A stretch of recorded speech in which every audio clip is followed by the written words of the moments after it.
Los años 60 fueron muy optimistas. Era una época de milagros reales. These films, problems must be solved every day. Se vivía un renacimiento. El progreso tecnológico era imparable.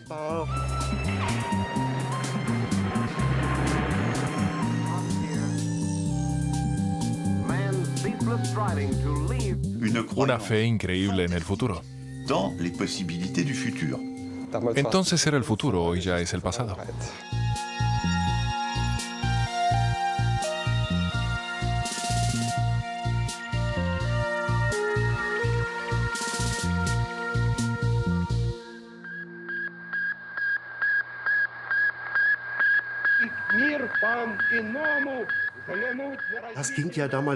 Todo comenzó en 1957 con el Sputnik, un acontecimiento que revolucionó el mundo. Parecía que los soviéticos iban a ganar la carrera espacial. 3, 2, 1, relax.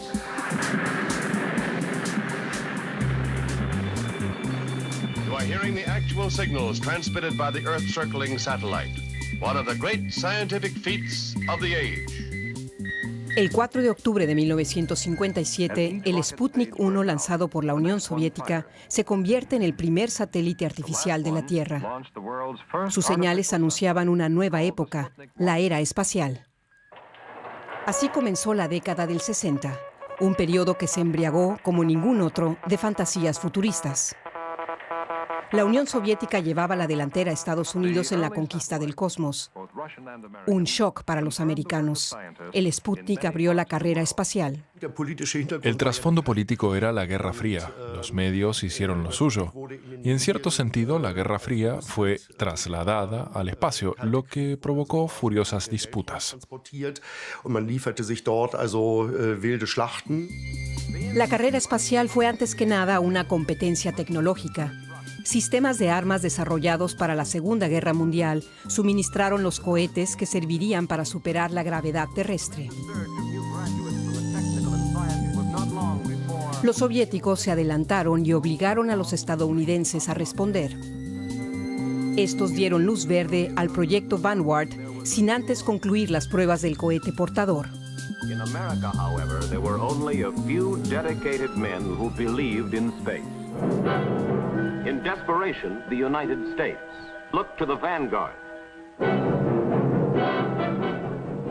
Nearly 200 newsmen from all over the world were flown down for the big turkey shoot. At the launching site, they were given a play-by-play account. They witnessed each tiny detail of the usually top-secret preparation.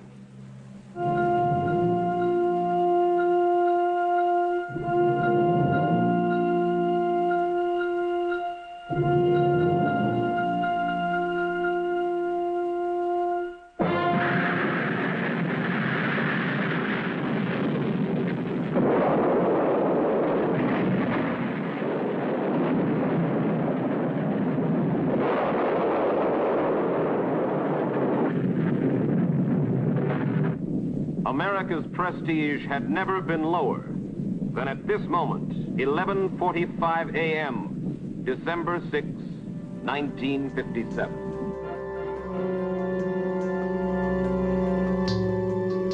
Dar a conocer tendencias y considerar el futuro como una oportunidad. Ese es el objetivo de Matthias Horks. Horks vive junto a su familia en la Casa de la Evolución Futura, un proyecto habitacional ubicado en las afueras de Viena basado en las tesis de la futurología. Horks es considerado el futurólogo más influyente de habla alemana. Soy un producto de los años 60. Como muchos chicos, pasaba bastante tiempo solo y tenía mucha fantasía. Entonces era natural que te interesaras por lo utópico. Fue una época muy orientada al futuro, fueron años muy acelerados en todo sentido y eso me marcó mucho.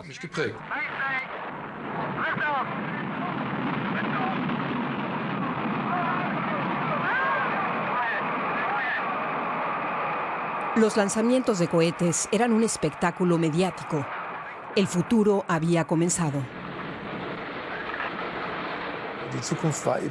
El futuro era ese país de las maravillas lleno de tecnología, ilustrado, inteligente, progresivo, en el que se podían solucionar todos los problemas y sobre todo un lugar donde la tecnología hacía desaparecer los problemas emocionales. Esa fue la gran promesa, y si comparamos las cosas, en realidad no han cambiado mucho. El rol de la tecnología sigue siendo procurar alivio, aunque intimide y pueda asumir un rol apocalíptico. El apocalipsis en los años 60 estaba representado por la fuerza destructora de la bomba atómica. El 16 de julio de 1945 se había realizado el primer ensayo nuclear. 3 semanas después, una bomba atómica arrasaba Hiroshima. La energía nuclear trajo el infierno a la Tierra. Al mismo tiempo se perfilaba como una fuente de energía limpia e inagotable. Fue como si el ser humano hubiera descubierto el fuego por segunda vez, pero esta vez su llama era inapagable. La energía nuclear también fue venerada en la arquitectura. El símbolo de la Exposición Universal de Bruselas en 1958 fue el atomium. El lema de la exposición fue «La tecnología al servicio de las personas». El progreso de la humanidad a través del progreso tecnológico. So welcome, enjoy the view, look up. This elevator was in 1958 in Europe the fastest one. We go to an altitude of 92 meters in 22 seconds.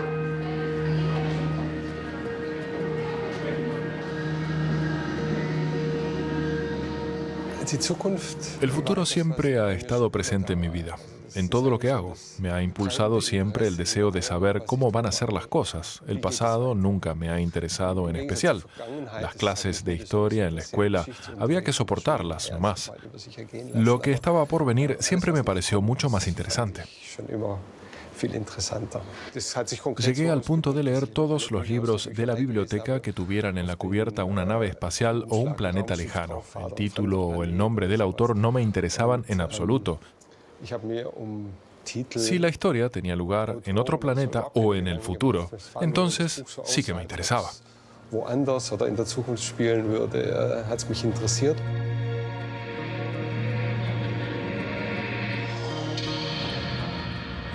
Por ello, no sorprende que el futuro juegue un rol decisivo en la obra del exitoso escritor alemán de ciencia ficción, Andreas Eschbach. En los 60, antes de las revueltas estudiantiles, uno estaba muy orientado a la tecnología. Una buena solución era una solución tecnológica. Cualquier otra cosa tenía menos valor. Para solucionar problemas bastaba una máquina o un medicamento. Me acuerdo de una serie estadounidense que se basaba en los poderes sobrenaturales que daban unas píldoras. El personaje tenía 3 píldoras, 2 pequeñas y una grande. Las 2 pequeñas le daban superpoderes por 10 minutos y la grande durante 1 hora.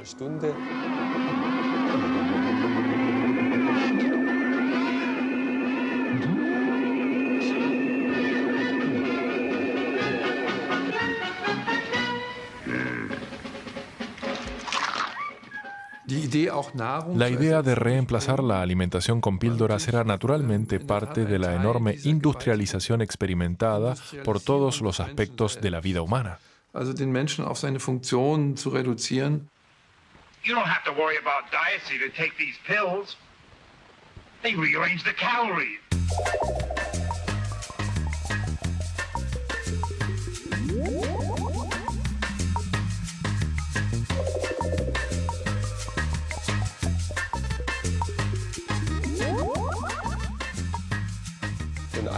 El ambiente general era así, alimentarse con píldoras y ser atendidos por robots.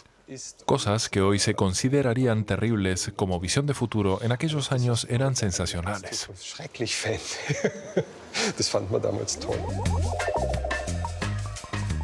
Toda la atención estaba puesta en el futuro.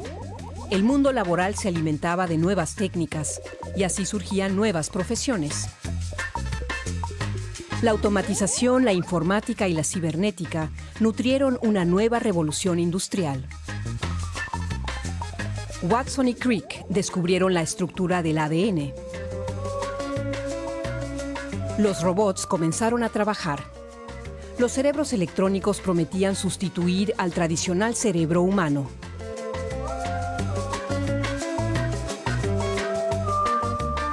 Imagine, if you can, an electronic brain operating at millions of a second speed. I say brain because the new electronic central office will almost think for itself. Aquellos años de confianza ingenua en el progreso durante los 60 fueron extraordinarios. Yo diría que despertaba incluso sentimientos casi religiosos. Se santificaba la tecnología.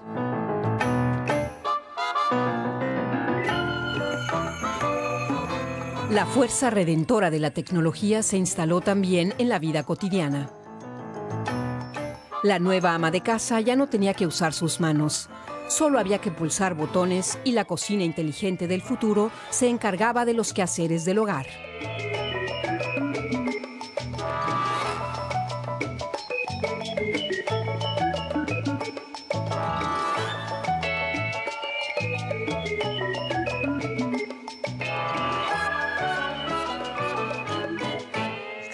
Recuerdo que cada Navidad o cumpleaños se celebraba con una innovación tecnológica. Aparecieron los circuitos de juguete de la marca Carrera y muchas otras maravillas técnicas que se podían ver todo el día en televisión.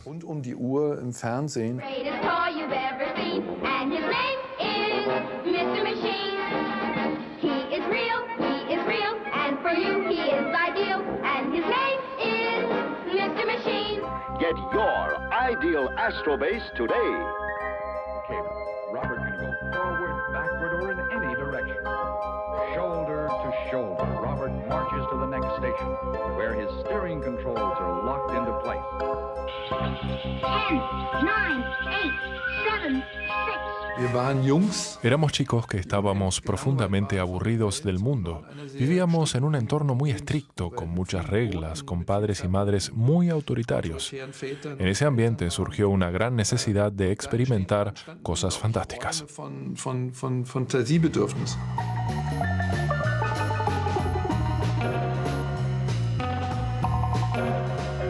Una ansia de libertad y dejar volar la fantasía que la literatura se encargó de satisfacer, ya que los efectos especiales todavía dejaban mucho que desear.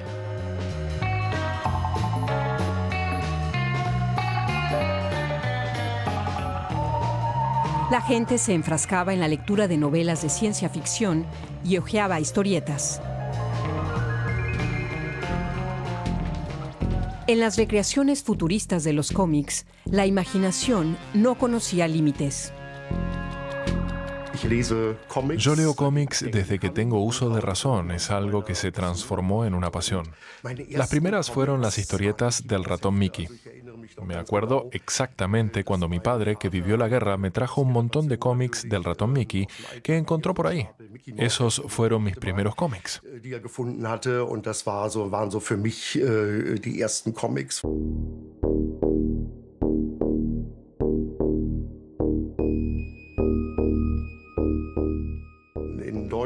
En Alemania existía la serie Nick, el astronauta, que se lanzó a comienzos de 1958, un poco después del Sputnik.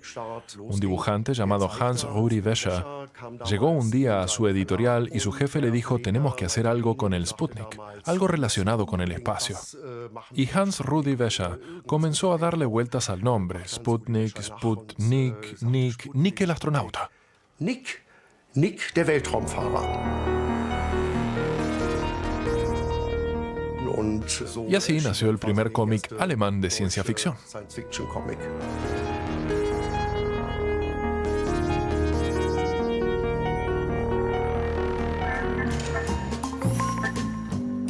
En los 60, Francia también vivía el auge de los cómics. Con su historieta Valérien y Laureline, Jean-Claude Messier y Pierre Christine se ganaron un lugar en la cultura pop que perdura hasta hoy.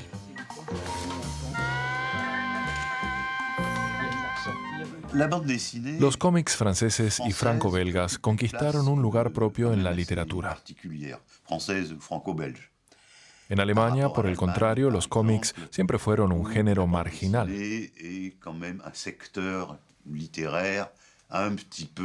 En Francia, nuestros cómics se pueden encontrar junto a obras del sociólogo Pierre Bourdieu o de filósofos. À côté des œuvres de Pierre Bourdieu ou des philosophes. Los franceses trabajaban desde 1967 en su propio cosmos de ciencia ficción. Con las aventuras de los agentes espaciotemporales Valérien y Laureline, sus autores Christine y Messier abrieron nuevos horizontes. Cuando comenzamos con Valérien y Laureline, veníamos llegando de Estados Unidos, donde habíamos vivido un tiempo. Era la época de los superhéroes. Y al llegar a Francia, vimos que prácticamente no había cómics de ciencia ficción. Entonces pensamos que era el momento de crear algo netamente francés, europeo, y al mismo tiempo hacer algo que fuera lo contrario de lo que había en Estados Unidos. Allí lo típico eran los superhéroes y la lucha entre el bien y el mal. Y el combat entre le bien et le mal était fondamentalement le système narratif américain. Yo decidí que Valérien no sería un superhéroe y que no tendría superpoderes. Valérien iba a ser valiente, honesto e inteligente, pero sin atributos especiales. Pero le faltaba algo. Algo que no existía en los cómics estadounidenses y tampoco en los franceses. Y eso era una heroína. Justamente en un momento en que el rol de la mujer comenzaba a ser reconocido gracias al feminismo en Estados Unidos y también en Francia, donde estaba de moda. Nosotros también queríamos oponernos a un cierto tipo de literatura estadounidense que se mantuvo por mucho tiempo en el género de las novelas de ciencia ficción. Ahí los extraterrestres habían tomado el lugar que tenían los indios en el lejano oeste, donde el lema era «Un buen indio es un indio muerto». Luego, la idea pasó a ser «Un buen extraterrestre es un extraterrestre muerto».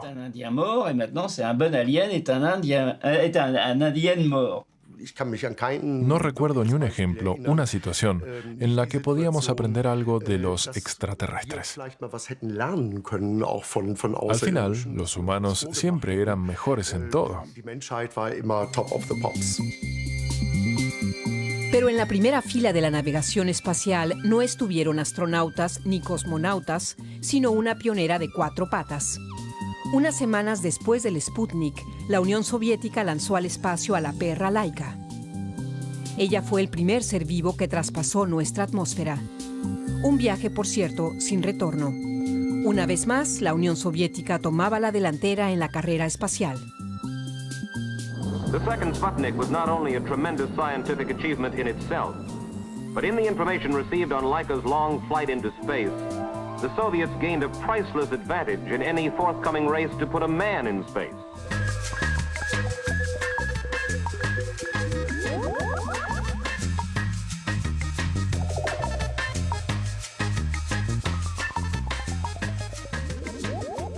El televisor fue la primera ventana al mundo. La televisión se encargó de llevar a los hogares toda la diversidad del planeta. Solo así fue posible ver aquel mundo de las maravillas. See all color shows in living color. Son vivencias sincrónicas, pero con un carácter interactivo donde el suceso se corresponde con el telespectador, dando paso al surgimiento de la fantasía en miles, millones de cerebros. Fantasía sobre el futuro. ¿Cómo será la vida? ¿Dónde viviremos? ¿Abandonaremos la Tierra? ¿Poblaremos el fondo del mar? ¿O incluso el universo? Se puede decir que el shock que causó el Sputnik también llegó a la arquitectura y lo hizo imprimiendo una dinámica increíble. Se crearon muchos diseños desde esa óptica utópica. Se experimentaba con una forma de hedonismo, con la idea de la eliminación de los límites y cosas semejantes. Pero las ideas de los años 60, en la mayoría de los casos, nunca se trasladaron a la realidad. En ese sentido, fue una buena época para las visiones, pero con escasos resultados prácticos.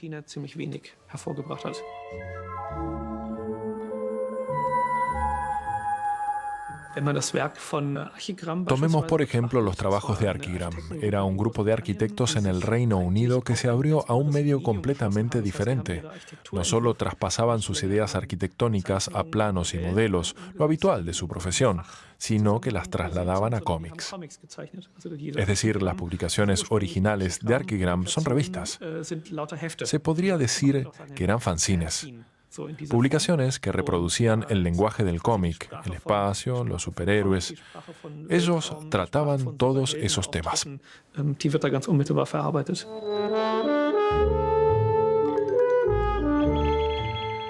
Otro pionero en lo que se refiere a la arquitectura fue el suizo Walter Jonas.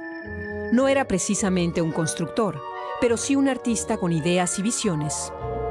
El tema de las ideas es un capítulo aparte. Uno nunca sabe de dónde vienen. Walter Jonas es un personaje interesante. Walter Jonas fue interpretado de manera especial porque él no es arquitecto de profesión. Nunca construyó algo. Su formación es netamente artística. Pero se dedicó intensamente a una forma habitacional determinada, los edificios en forma de embudo. Un tema que siguió con mucha tenacidad. En África encontramos construcciones que corresponden aproximadamente a esta forma y que nos conducen a los techos de nuestras casas hoy en día. También la encontramos en las pirámides, esos enormes monumentos funerarios de piedra. Pero en esta propuesta vemos lo inverso. El edificio se abre hacia el cielo. Casi no toca el suelo. El cielo se transforma en el paisaje, un paisaje que se corresponde con las grandes aventuras de la humanidad moderna. Un edificio en forma de embudo es un enorme complejo habitacional en el que viven unas 3.000 personas. Es una construcción con una huella muy pequeña. Hoy también hablamos de la huella ecológica. La cuestión de la huella también jugaba un rol importante en aquella época. Comienza el día, está amaneciendo, es mediodía. Todos los edificios están iluminados. Podemos ver muy bien los puentes que comunican y estabilizan cada uno de los conos invertidos. Los peatones pueden transitar con toda seguridad por arriba. Seguramente que el concepto de comunidad es parte de la idea. El nuevo centro de la comunidad es un estanque, un parque. Así es también en este edificio, y alrededor habitan las personas.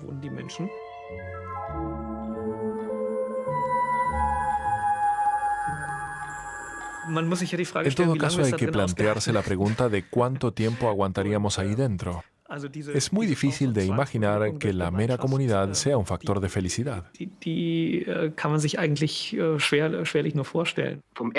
Desde la superficie, Intrápolis ofrece esta imagen. Hemos ganado un enorme espacio para el tránsito vehicular con una máxima densidad de población. La ciudad es además muy diáfana en todas sus direcciones. En contraste con las utopías de la arquitectura, la navegación espacial celebraba un éxito tras otro. En 1961, Yuri Gagarin se convirtió en el primer hombre en salir del planeta. 4 años más tarde, el cosmonauta Alexei Leonov se atrevía a realizar el primer paseo espacial.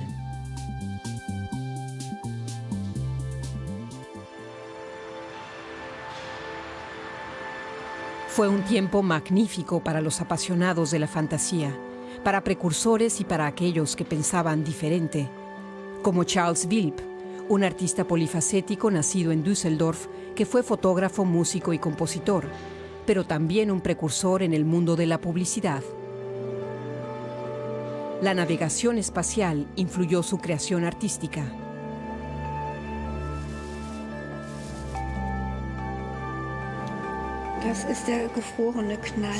Esta obra se llama Estallido congelado. Se trata del trozo de satélite que reventó al estrellarse.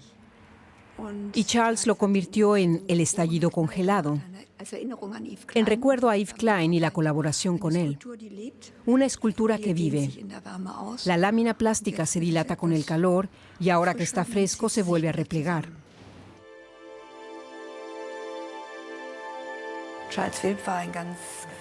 Charles Wilp fue una persona con muchas facetas. Todos pensaban que lo conocían, pero en realidad no era así. Él fue artista, fotógrafo, publicista, músico y compositor. Y para coronar su obra se convirtió en astronauta y trabajó en la ingravidez a bordo de aeronaves. Charles Vilp no llegó a viajar al espacio, pero trabajó en numerosos vuelos de gravedad reducida en la producción de arte en la ingravidez.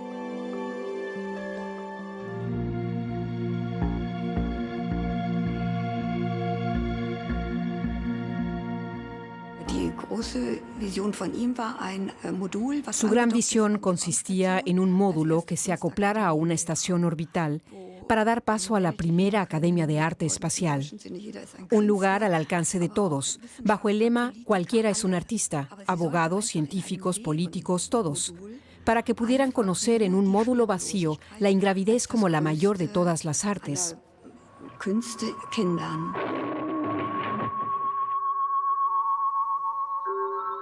Y en la publicidad, Charles Vilp sorprendió con su legendaria campaña para la bebida Africola.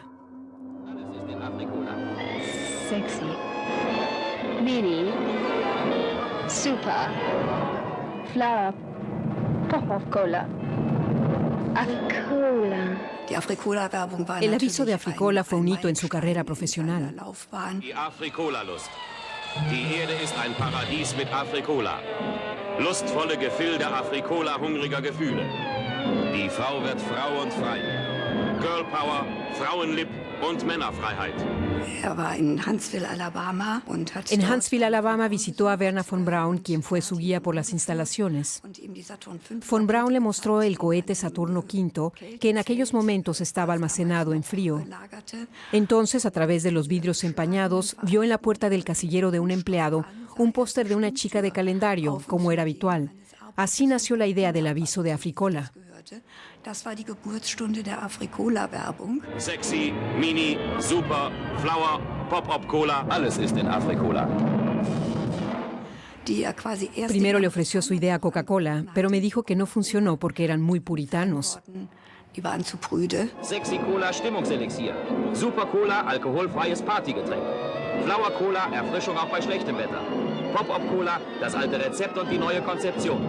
Sexy, Mini, Super, Flower, Pop-Up Cola, alles ist in Africola. Menschen, die bewusst ihre Zeit genießen. Bei vollem Verstand. Wach und mobil mit Africola. Ob Sie sich eines Tages wohlfühlen werden in dieser Zukunft aus Plastik und Chrom? Auf uns wirkt dies alles noch ein wenig unpersönlich, als eine kalte, luxuriöse Pracht. Ausgestattet mit ausgeklügelten Raffinessen. El rol de la mujer había cambiado durante la Segunda Guerra Mundial, pero cuando terminó la contienda regresaron al hogar a ser perfectas amas de casa, bombardeadas con todo tipo de artefactos. Regelrecht zugeschüttet wurden.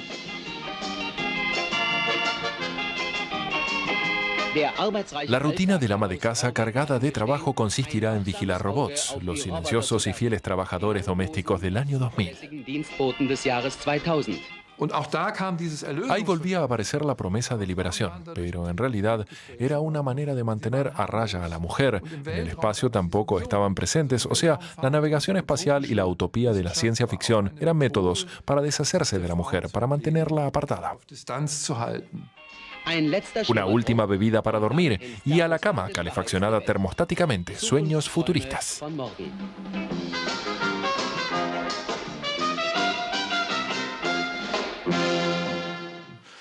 Pero regresaron más tarde convertidas, claro, en un símbolo erótico del espacio, completamente alejadas de su vida real, en un rol que no tenía nada que ver con la mujer real.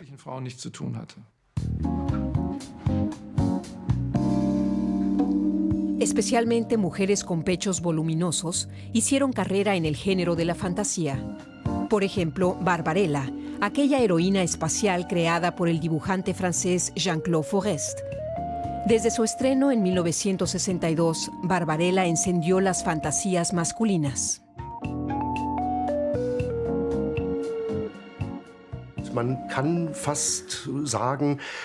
Creo que se puede afirmar que este fue el primer cómic europeo dirigido al público adulto. Los cómics eran vistos entonces como un subproducto para analfabetos, como un entretenimiento liviano para chicos en la pubertad. Si uno cuidaba su imagen, no leía cómics. Und wer sowas auf sich hielt, las keine Comics.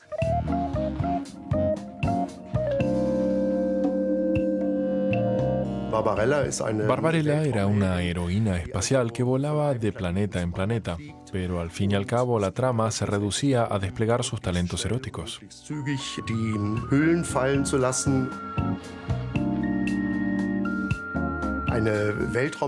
Ver a una heroína de este tipo en tiempos en que no se entraba en una página pornográfica con un solo clic, sino que todo era más secreto, escondido, oculto, por supuesto que fue algo increíble.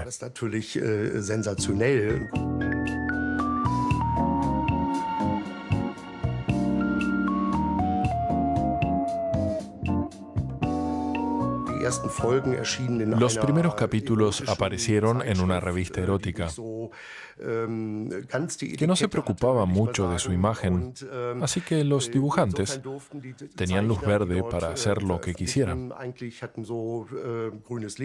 sin importar las convenciones sociales.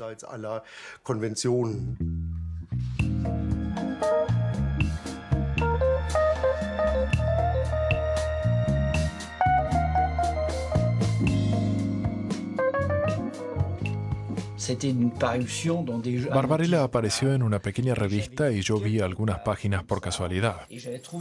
Los dibujos de Jean-Claude Forest me parecieron muy innovadores, por supuesto también por la presencia de una mujer.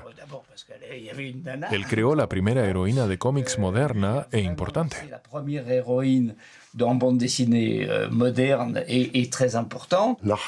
Después de que el cómic causara cierto revuelo tras su aparición y que se alzaran en Francia voces de censura cuestionando que un cómic pudiera hacer eso, llegó la adaptación cinematográfica con Jane Fonda.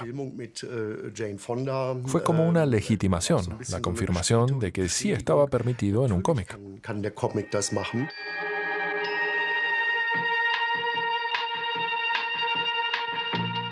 Meet the most beautiful creature of the future. Her name is Barbarella, and she makes science fiction something else. Jane Fonda is Barbarella. Barbarella is a 5-star, double-rated astronavigatrix Earth girl whose specialty is love. Good many dramatic situations begin with screaming. See Barbarella do her thing with the nice angel. With the warm, friendly Iceman. With the cold, evil Black Queen. Hello, pretty. Se puede afirmar, y de hecho se dijo varias veces, que cómics como Jodel o Barbarella son sexistas, porque representan a la mujer como un pasatiempo para hombres, y la mayoría de los dibujantes eran hombres. Pero hay otro aspecto. La mujer, que hasta ese momento no había jugado ningún rol en los cómics, de repente estaba en primer plano. Ese también es un aspecto que tuvo lugar en los años anteriores al cambio cultural del 68 y en los años siguientes.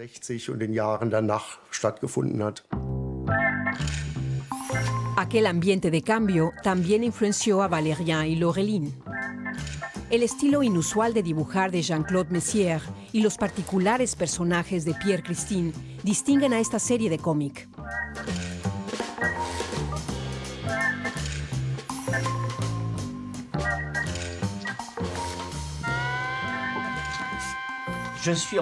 Yo soy un dibujante irresponsable. La gente luego tiene que juzgar si le gusta o no. Dibujo cosas patas arriba, cosas más pequeñas o más grandes de lo que son, o en posiciones poco comunes. Eso me divierte. Lo más importante es que mis lectores crean en esa realidad. El resto, ¿cómo funciona? No tengo idea. Le reste, comment ça circule, comment ça fonctionne, je ne sais pas.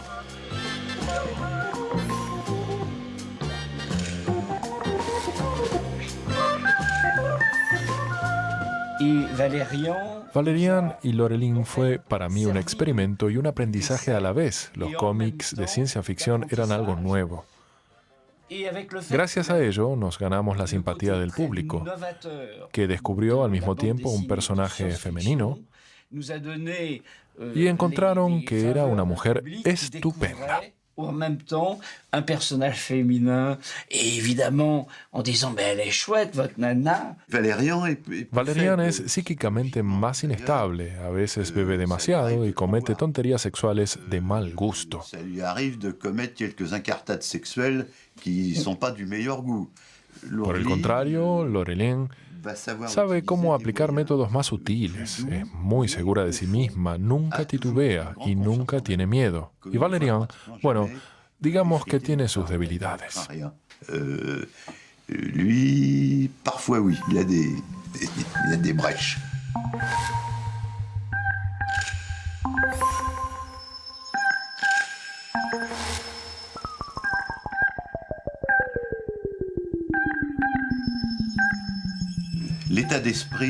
En los años 60 se vivía un ambiente completamente diferente a la actualidad. Los 60 fueron años optimistas.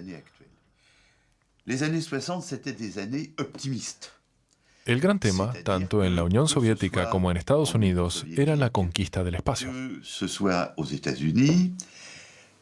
La grande affaire, c'était la conquête de l'espace. Se pensaba que si se colonizaba la Luna se conquistaba también la hegemonía mundial, pero también existía la esperanza de una rivalidad pacífica, como en los Juegos Olímpicos o en el fútbol, un milagro extraordinario. Cada uno intentaba superar al rival y ambos se desafiaban mutuamente. No cabe duda de que la meta de la carrera espacial era la Luna. El satélite natural de la Tierra era el gran objetivo que la humanidad tenía que conquistar en su aventura extraterrestre. La cuenta regresiva había comenzado. We live in an age of unprecedented technological achievements, scientific adventures whose full benefits to mankind cannot as yet be fully foreseen. Yet man's greatest adventure may be more than a monumental landing on the moon. July 16th, the day had come. The moon awaited. The men rose early, ate breakfast, and dressed in their spacesuits.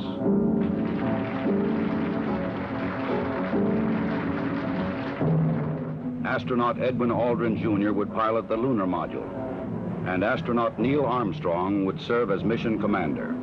Armstrong would be the first man to step upon the moon. Yo seguí el alunizaje. 12, 11, 10, 9, ignition sequence start. 6, 5, 4, 3, 2, 1, 0. All engine running. Liftoff. We have a liftoff. La maestra nos dio libre las 2 primeras horas del día siguiente porque en Europa era de noche cuando alunizaron. Die Lehrerin hat gesagt, morgen sind die ersten 2 Stunden frei. Eagle, we got you now. It's looking good, over. Roger, copy. Eagle, Houston, after you're around. Recuerdo que tenía 11 años, que estaba en el sofá mirando la tele y que me parecía súper aburrido lo que estaba pasando. Era más o menos como ver una ecografía, se veía todo como borroso. No fue como en los cómics de ciencia ficción, donde aparecían monstruos por sorpresa.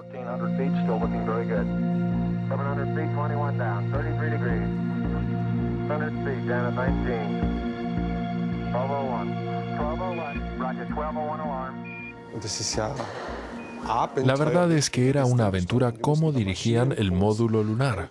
Tenían que ingresar unos códigos, poner en marcha determinados procesos. Las computadoras de a bordo hoy ni siquiera se instalarían en una lavadora.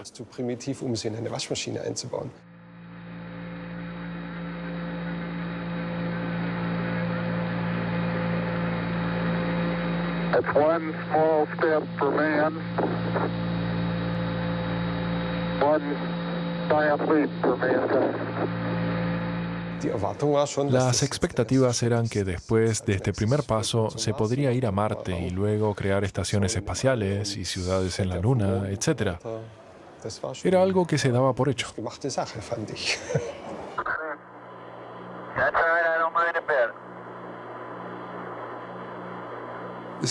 Existe esa escena maravillosa de Aldrin y su equipo en la Luna, y por primera vez se les ocurre mover la cámara. Estaban todo el tiempo fotografiando los cráteres. Naturalmente, estaban fascinados porque era algo nuevo, pero luego dirigen la cámara hacia la Tierra provocando ese efecto de asombro.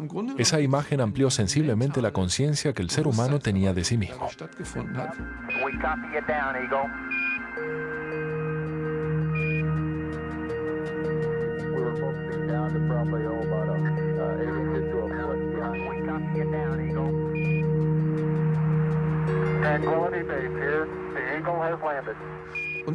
En ese sentido, el alunizaje fue un éxito espiritual, porque nos dio la posibilidad de ampliar la perspectiva sobre lo que nos rodea. La misión Apolo 11 fue un triunfo histórico para la ingeniería humana. Más de 500 millones de personas vieron por televisión los primeros pasos sobre la Luna de Armstrong y Aldrin. El alunizaje fue el primer suceso mediático global de verdad. Sin embargo, la optimista fe de los 60 en las bendiciones del progreso no fue correspondida. Es desconcertante ver todo lo que no conseguimos. Por ejemplo, el tren monorail todavía no es un medio de transporte. Muchas cosas siguen igual. Eso no se esperaba. Lo bonito de las tecnologías de los años 60 es que estaban orientadas al exterior. La nave espacial volaba hacia afuera. No cambiábamos, seguíamos siendo los mismos y siendo nuestra propia referencia. Pero hoy en día tenemos tecnologías que nos transforman interiormente. Es inquietante porque el tipo de repercusiones que genera esa permanente conexión informática alimenta también lo negativo. La tecnología perdió hoy en día completamente la inocencia. Esa es la gran diferencia. En ese sentido, vivimos casi en un tiempo sin futuro, y uno como futurólogo sabe que tenemos que reinventar el futuro.